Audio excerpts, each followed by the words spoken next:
우리가 함께 나눌 말씀은 마가복음 5장 1절부터 20절까지의 말씀입니다. 마가복음 5장 1절부터 20절의 말씀입니다. 제가 읽도록 하겠습니다. 예수께서 바다 건너편 고로사인의 지방에 이르러 배에서 나오심에 곧 더러운 귀신 들린 사람이 무덤 사이에서 나와 예수를 만나니라. 그 사람은 무덤 사이에 거처하는데 이제는 아무도 그를 쇠사슬로 맬 수 없게 되었으니 이는 여러분 고랑과 쇠사슬에 매었어도 쇠사슬을 끊고 고랑을 깨뜨렸음이로라. 그리하여 아무도 그를 제어할 힘이 없는지라. 밤낮 무덤 사이에서나 산에서나 늘 소리를 지르며 돌로 자기의 몸을 해치고 있었더라. 그가 멀리서 예수를 보고 달려와 절하며 큰 소리로 부르짖어 이르되 지극히 높으신 하나님의 아들 예수여, 나와 당신이 무슨 상관이 있나이까? 원하건대 하나님 앞에 맹세하고 나를 괴롭히지 마옵소서 하니, 이는 예수께서 이미 그에게 이르시기를 더러운 귀신아 그 사람에게서 나오라 하셨습니다. 이에 물으시되 내 이름이 무엇이냐 이르되 내 이름은 군대니 우리가 많음이니이다 하고 자기를 그 지방에서 내보내지 마시기를 간구하더니 마침 거기 돼지의 큰 떼가 산 곁에서 먹고 있는지라. 이에 간구하여 이르되 우리를 돼지에게로 보내어 들어가게 하소서 하니 허락하신데 더러운 귀신들이 나와서 돼지에게로 들어가매 거의 2,000마리가 되는 떼가 바다를 향하여 비탈로 내리달아 바다에 몰살하거늘 치던 자들이 도망하여 읍내와 여러 마을에 말하니 사람들이 어떻게 되었는지를 보러 와서 예수께 이르러 그 귀신 들렸던 자, 곧 군대 귀신 집혔던 자가 옷을 입고 정신이 온전하여 앉은 것을 보고 두려워하더라. 이에 귀신 들렸던 자가 당한 것과 돼지의 일을 본 자들이 그들에게 알림해 그들이 예수께 그 지방에서 떠나시기를 간구하더라. 예수께서 배에 오르실 때에 귀신 들렸던 사람이 함께 있기를 간구하였으나 허락하지 아니하시고 그에게 이르시되 집으로 돌아가 주께서 내게 어떻게 큰 일을 행하사 너를 불쌍히 여긴 것을 내 가족에게 알리라 하시니 그가 가서 예수께서 자기에게 어떻게 큰 일을 행하셨는지를 대가벌리에 전파하니 모든 사람이 놀랍게 여기더라. 어렸을 때는 동네마다 참 많이 구슬을 했던 것 같습니다. 그리고 웬 귀신이 그렇게 많은지 사람들은 귀신이 없는 것이 없다고 믿었고 또 귀신들을 매우 두려워했습니다. 하다못해 밤중에 멀리 떨어진 캄캄한 화장실에 갔다면 이 달걀 귀신이 나올까 봐 얼마나 가슴을 졸이며 가급적 볼일을 급히 보고 나오는 경우도 많이 있었던 것 같습니다. 그런데 우리 사회가 산업화가 되고 또 과학교육을 받으면서 이제 사람들은 귀신을 미신 취급을 하게 되었고 악령에 대한 두려움도 거의 대부분의 사람들에게는 많이 사라지게 되었습니다. 한때는 철저한 무신론자였으나 주님을 만나고 회심했던 영국의 옥스포드 교수이면서 이 세계적인 평신도 신학자인 C.S. 루이스는 오늘을 살아가는 현대인들에게 귀신에 대한 악령에 대한 두 가지 극단적인 편견이 있다고 말을 했습니다. 하나는 귀신에 대해서 지나친 과도한 공포심을 갖는 것입니다. 그리고 다른 하나는 귀신의 존재를 아예 믿지 않는 것입니다. 신앙인의 입장에서 보면 이 두 가지 모두가 다 큰 편견이고 큰 문제라고 하는 것입니다. 먼저 귀신의 존재를 과도하게 믿는 사람들은 무엇보다도 이 귀신에 대한 공포로부터 벗어나지 못하며 살아간다고 하는 문제가 있다는 것입니다. 자신의 삶을 하나님께서 주신 그 소중한 자유의지를 따라서 주체적으로 살아가지 못한다고 하는 것입니다. 요즘 시대에 그런 사람이 있을까라고 하지만 현실은 여러분 그렇지가 않습니다. 이 고위직에 있는 엘리트들 중에도 이런 사람들이 참 많이 있습니다. 특히 여야를 막론하고 정치인들 중에는 상당수가 그런 사람이라고 하는 것이다. 심지어 예수를 믿는 사람들 중에도 있습니다. 그래서 미아리 점집촌에는 이런 대형 프랭카드가 걸려 있다고 하지 않습니까? 권사님 대환영. 권사님들에게는 대단히 죄송하지만 목사님 대환영이라고 하는 프랭카드가 걸리지 않은 게 얼마나 목사로서는 다행인지 모르겠습니다. 제 친구 중에 차관급에 해당하는 고위직 친구가 있습니다. 가까운 친구라서 어떻게 하든지 좀 전도를 하려고 애를 써 보았습니다. 또 사실 그 친구도 기독교에 대한 거부감도 없고 심지어는 자신도 교회를 나가고 싶고 예수를 믿고 싶다고까지 말합니다. 그러나 부모님대로부터 섬겨오는 귀신을 도저히 버릴 수가 없다는 것입니다. 왠지 아십니까? 신을 바꾸면 보복이 두려워서 그렇다는 것입니다. 그러면서 이 친구는 귀신에게 꽁꽁 매여서 신점이 나오는 대로 살아가고 있습니다. 어느 날인가는 그런 친구를 보면서 이런 생각을 해보았습니다. 신점을 보고 살아가는 이 친구가 지금 운영하고 있는 이 시의 이 정치는 어떻게 되는 것인가? 물론 법치주의 국가라 자기 마음대로 할 수는 없겠지만 결국은 시정을 지배하는 것은 그가 섬기는 귀신이라고 할 수 있는 것이 아닐까? 여러분, 신앙이라면 이거 정말 심각하게 여겨야 하는 것입니다. 이 귀신의 세계와 무속의 세계에 대해서 우리는 심각하게 생각해야 하는 것입니다. 자, 또 그런가 하면 귀신의 존재 자체를 부정하면서 귀신을 하나의 신화와 같은 이야기로 치부하는 것도 문제입니다. 왜냐하면 성경은 분명하게 귀신의 존재를 말하고 있고 그들이 지금도 맹렬하게 마치 우는 사자와 같이 할 수만 있다면 믿는 사람들도 삼키려고 하고 있다고 선언하고 있기 때문입니다. 이 땅에서 벌어지는 모든 악한 일과 불신적인 일의 배후에는 반드시 악한 영이 배후에서 활동하고 있다고 하는 것입니다. 여러분, 귀신은 어리석은 존재가 아닙니다. 바보 같은 존재가 아닙니다. 인간은 훨씬 뛰어넘는 지성과 능력을 가지고 있는 존재입니다. 그러기에 귀신은 시대마다 사람마다 자신의 전략을 바꾸어서 아주 지혜롭게 유혹하는 존재인 것입니다. 그래서 현대와 같은 과학주의 시대에는요, 이 귀신은 일부러 자신의 신적인 어떤 능력이나 신적인 존재라는 것을 감추면서 마치 간첩처럼 활동을 하는 것입니다. 여러분, 간첩이 가장 선호하는 사회가 어떤 사회일까요?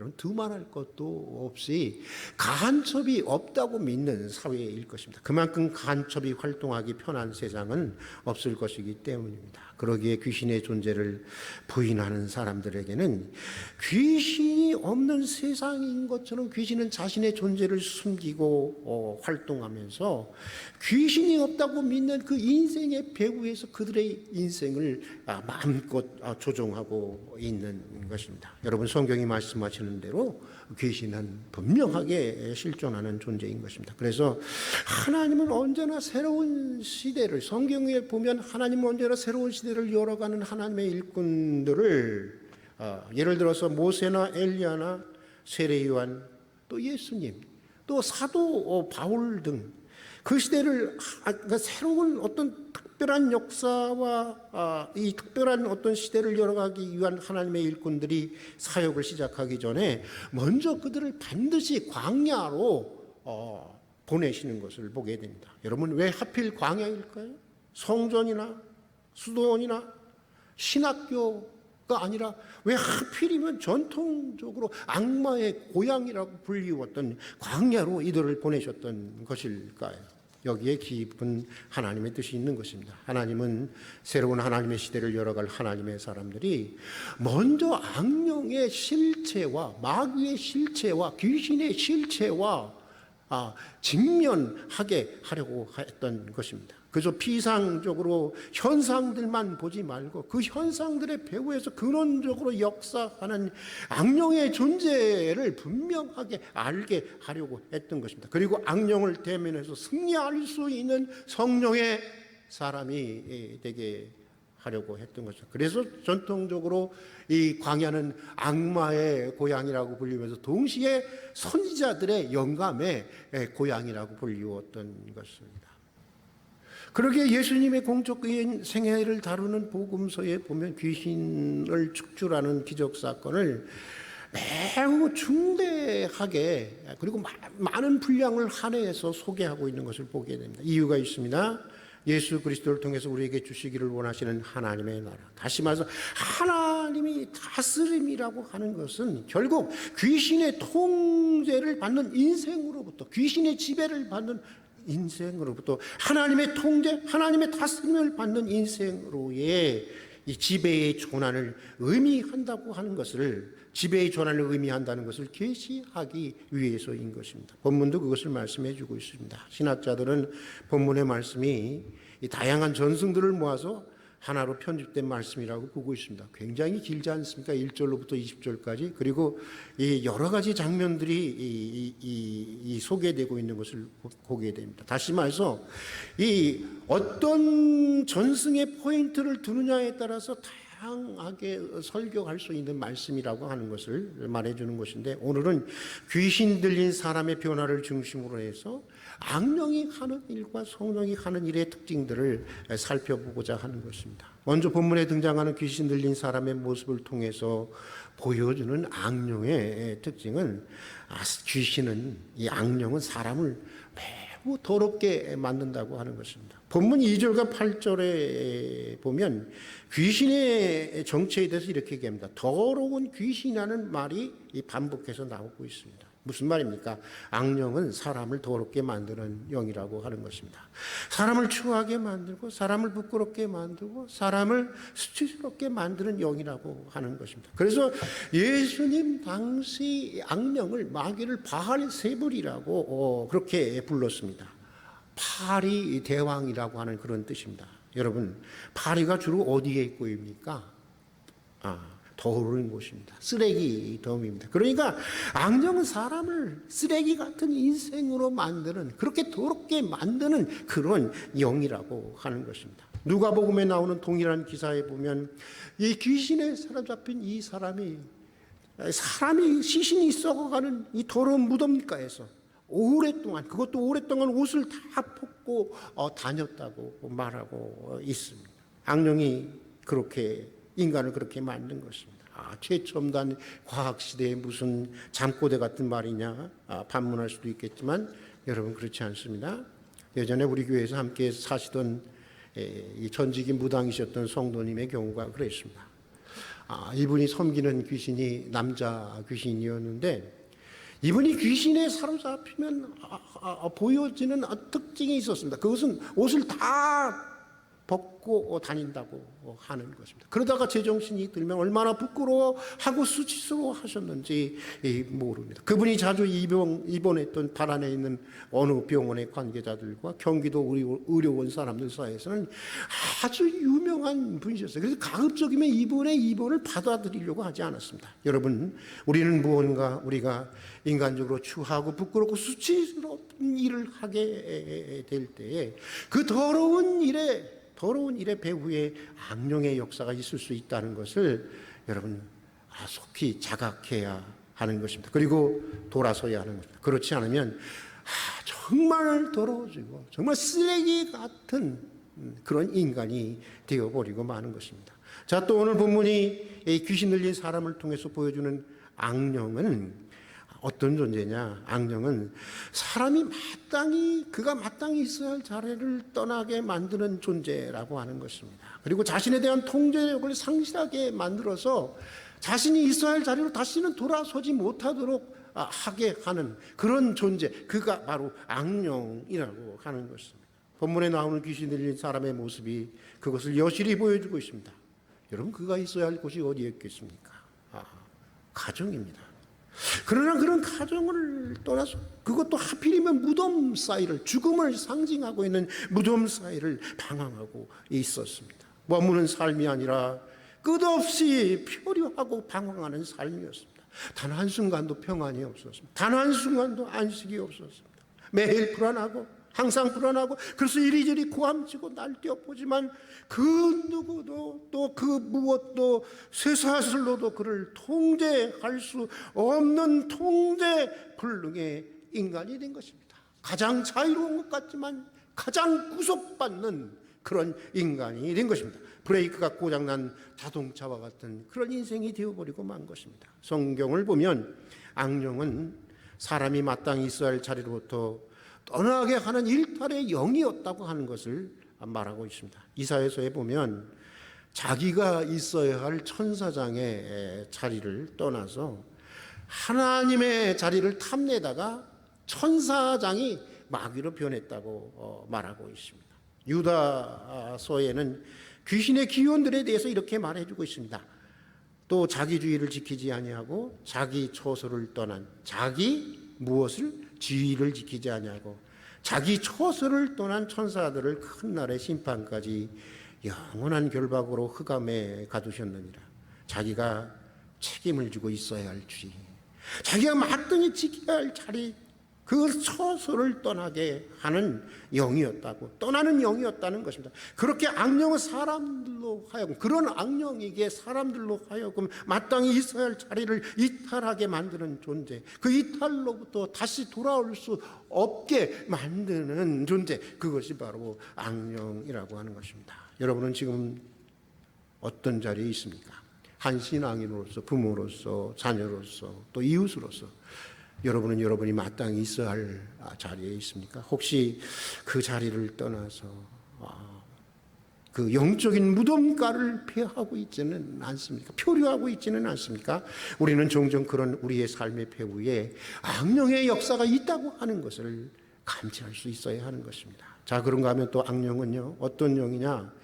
인간의 삶을 철저하게 파괴하는 영인 것입니다. 목회를 하면 할수록 경험하게 되는 것은 정말 이 악령이라고 하는 놈들은 인정사정이 없는 놈들이라고 하는 것입니다. 전설의 고향에서 나오는 악을 징치하고 또 용서를 빌면 또 용서해주는, 그렇게 인정을 베푸는 귀신은 여러분 없습니다. 너무나도 상처 있고 너무나도 정말 처절하게 살아온 인생들, 주로 그런 인생들을 가차없이 공격하는 정말 그런 인간들에게는, 적어도 그런 불쌍한 사람들에게는 들어가서는 안 된다고 생각하는데, 바로 그런 사람들을 주요한 공격의 대상으로 삼고 잔인하게 그들을 속에 들어가서 그들을 침투해서 그들을 지배하는 그런 존재가 바로 이 귀신입니다. 그 이유가 있습니다. 왜냐하면 그런 사람들일수록 그들 안에 오래된 한이 있거든요. 분노가 있거든요. 증오가 있거든요. 바로 그것을 타고 악령은 그 안에 침투해 들어가는 것입니다. 예수님은 복음을 방해했던 어떤 유대인들을 향해서 이렇게 얘기를 했습니다. 마귀는 처음부터 살인한 자요, 진리가 그 속에 없으므로 진리에 서지 못하고 거짓을 말할 때마다 제 것으로 말하나니 이는 저가 거짓말장이요 거짓의 아비가 되었습니다. 마귀는 거짓의 아비라고 하는 것입니다. 그리고 그 거짓을 통해서 인생을 완전하게 이 파멸에 이르게 한다고 하는 것입니다. 여러분, 광야에서 마귀는 거짓을 통해서 예수님을 파멸시키려고 했습니다. 마귀는 예수님에게 하나님의 천사가 너의 발을 붙들어 줄 테니까 한번 이 성전 높은 곳에서 뛰어내려 보라고 했습니다. 한번 슈퍼맨이 되어 보라는 것입니다. 천사가 받아준다는 것입니다. 스타가 한번 되어 보라는 것입니다. 멋진 쇼를 한번 해 보라고 하는 것입니다. 여러분, 만약 예수님께서 마귀의 말을 받아들이고 뛰어내렸으면 어떻게 되었을까요? 그래도 천사가 받아주셨을까요? 아니면 조금 입원할 정도로 다치셨을까요? 아닙니다. 죽었을 것입니다. 반드시 죽었을 것입니다. 예수님 당시 자신을 메시아라고 했던 많은 사람들이 성전에서 뛰어내리다가 죽은 사람들이 실제로 있었습니다. 여러분, 마귀는 하와에게도 그랬습니다. 마귀는 하와에게 선악을 알게 하는 나무의 열매를 먹으면 내가 하나님같이 되리라고 했습니다. 그래서 하와는 그 유혹을 이기지 못하고 하나님같이 되기 위해서 그 열매를 따 먹었습니다. 자, 그래서 어떻게 되었나요? 하나님같이 되었습니까? 아닙니다. 평생 고난이 그치지 않고 결국 죽음에 이르는 존재가 되어버리고 말았습니다. 여러분, 악령은 거짓을 통해서 인간은 결국 철저하게 파괴하는 자리로 몰아가는 것입니다. 그래서 계시록에 보면 성경은 정말 이 영의 세계의 실제를 정말 이렇게 환하게 밝게 보여주고 있는데, 이 계시록에 보면 악마를 가리켜서 아볼리온이라고 합니다. 아볼리온은 여러분 살인자라는 뜻이고 파괴자라는 뜻인 것입니다. 본문에 나오는 귀신 들린 사람의 모습에서도 이런 모습을 볼 수가 있습니다. 5절에 보면 이 사람은 늘 소리를 지르며 돌로 제 몸을 상하게 했다고 하는 것입니다. 자신을 괴롭히고 학대하고 자신을 철저하게 파괴시켜 가고 있는 것입니다. 여러분, 사람이 자기 자신을 자해하고 어떻게 보면 가장 소중히 여겨야 되고 가장 귀하게 여겨야 할, 가장 많이 격려를 해야 할 그런 자신을 자해하고 학대하고 자꾸 자기 연민에 빠지는 것도 그 배후에 악한 영의 역사가 있다고 하는 것을 우리는 여러분 깨달아야 하는 것입니다. 오늘 본문에서 예수님은 악령에게 내 이름이 무엇이냐고 물으시자 악령은 군대라고 합니다. 원문에는 레기온이라고 하는 단어가 사용되었습니다. 이 레기온은 본래 3,000명에서 6,000명 정도의 단위로 구성되어 있는 옛 로마 제국의 군대 단위를 가리키는 말입니다. 그러니까 무슨 말입니까? 3,000에서 6,000명쯤 되는 악령이 한 사람 속에 귀신이 들어가서 들쑤셔댔다고 하는 것입니다. 자아가 6,000개로 3,000개로 6,000개로 분열이 되고 들쑤셔대니까 견딜 수가 없었던 것. 그래서 고함을 치고 이리저리 날뛰면서 돌로 자기 몸을 상하며 파괴적이고 통제할 수 없는 그런 통제불능의 인간이 되고 말았던 것입니다. 그러나 여러분 3,000명이든 6,000명이든 간에 아무리 많은 귀신에 사로잡혀 있는 인간일지라도 예수님을 만나면 치유가 되는 것입니다. 악령으로부터 귀신으로부터 놓여나게 되는 것입니다. 변화되는 것입니다. 새롭게 되는 것입니다.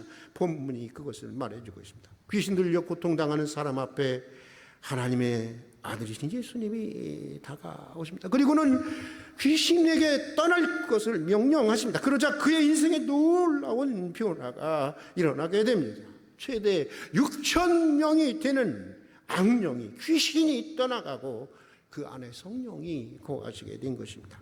귀신 들렸던 사람의 모습의 변화를 통해서 우리가 볼 수 있는 성령이라고 하는 존재는 어떤 존재인가? 사람을 깨끗하게 하고 사람을 거룩하게 하는 영이라고 하는 것입니다. 이 벌거벗고 무덤 사이를 방황하면서 자기 몸을 상하게 하던 사람이 귀신이 나가자마자 어떻게 했어요? 옷을 입고 정신이 온전해지게 돼서 옷을 입었다고 하는 것입니다. 악령이 사람을 더럽혔으나 주님으로 인해서 성령으로 인해서 그는 이제 거룩하게 되고 여러분 또 외모적으로도 깨끗하게 된 것입니다. 사도 성령은 평안을 주시고 자기를 통제할 수 있는 능력을 주시는 하나님의 영이라고 하는 것입니다. 그래서 사람이 마땅히 있어야 할 자리로 돌아서게 하는 예수 그리스도의 영, 그것이 바로 성령이라고 하는 것입니다. 본문에서 고함을 치며 길길이 날뛰던 사람이 여러분 어떻게 되죠? 귀신이 나가고 성령이 그 안에 임하자 갑자기 차분하게 앉아있는 모습이 그것을 말해주고 있는 것입니다. 전에는 표류하던 사람이었습니다. 전에는 평안이 없었습니다. 안식이 없었습니다. 자기를 통제할 수 없었습니다. 그러나 주님을 만나 후에 비로소 그는 자기의 삶의 자리, 자기가 마땅히 있어야 할 자리를 되찾게 됩니다. 평안을 되찾습니다. 안식을 되찾게 됩니다. 무엇보다 자기 자신과 따뜻한 가정을 되찾게 되었던 것입니다. 자, 또 그런가 하면 성령은 주님과 함께하기를 원하게 하고 주님을 따르는 삶을 열망하게 만드는 영이라고 하는 것입니다. 본문에 보면 악령을 따랐던 사람이 이제 어떻게 합니까? 악령이 떠나고 나니까 주님을 따르기를 원합니다.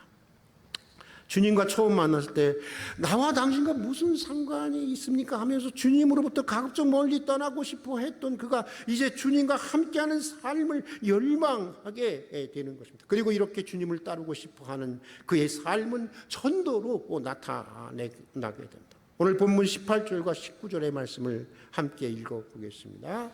예수님이 배에 오르실 때에 귀신 들렸던 사람이 함께 있기를 간과하였으나 허락지 아니하시고 그에게 이르시되 집으로 돌아가 주께서 내게 어떻게 큰 일을 행하사 너를 불쌍히 여기신 것을 내 가족에게 고하라 하신대. 주님이 너에게 어떻게 큰 일을 행하신지, 너에게 어떻게 큰 기적을 행하신지, 너에게 어떻게 큰 은혜를 행하신지를 먼저 가족들에게 알리고 이웃들에게 알리라고 하는 것입니다. 간증하라는 것입니다. 전도하라는 것입니다. 바로 이것이 주님을 만나고 주님과 함께하고 주님을 따르기를 원하는 사람들이 해야 할 일이라는 것입니다. 아니, 이것이 바로 주님과 함께하는 삶이고 주님을 따르는 삶이라고 하는 것입니다. 여러분은 주님과 함께하기를 원하고 주님을 진정으로 따르기를 원하십니까? 좀 질문을 한번 바꿔볼까요? 여러분은 지금 주님과 함께하는 삶을 살고 있습니까? 여러분은 지금 주님을 따르는 삶을 열망하고 있습니까? 주님에게 입은 은혜를, 그렇다면 주님에게 입은 은혜를 여러분의 가족들에게, 여러분의 이웃들에게 간증하고 전도하고 있습니까? 여러분의 선교 열정이 그 질문에 대한 답이 될 것입니다. 여러분, 교회는 세상을 위해 존재하는 것입니다.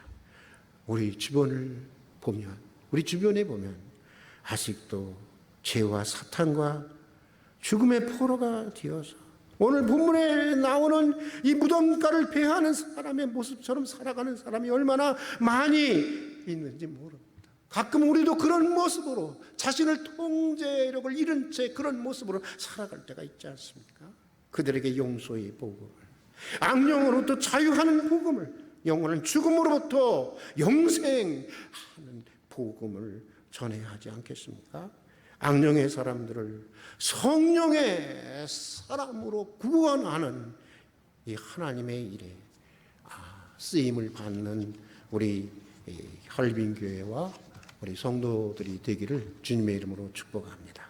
함께 기도하겠습니다. 사랑하는 주님, 항상 깨어서 악령의 역사를 분별할 수 있게 해주시고 성령의 지배를 받는 성령의 사람들이 되게 해주시옵소서.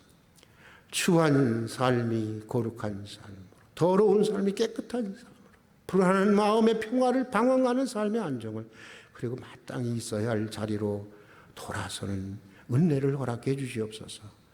무너진 인생이 다시 회복되고 주님과 함께하며 주님을 따르기를 열망하는 전도자로 살아가게 해 주시옵소서.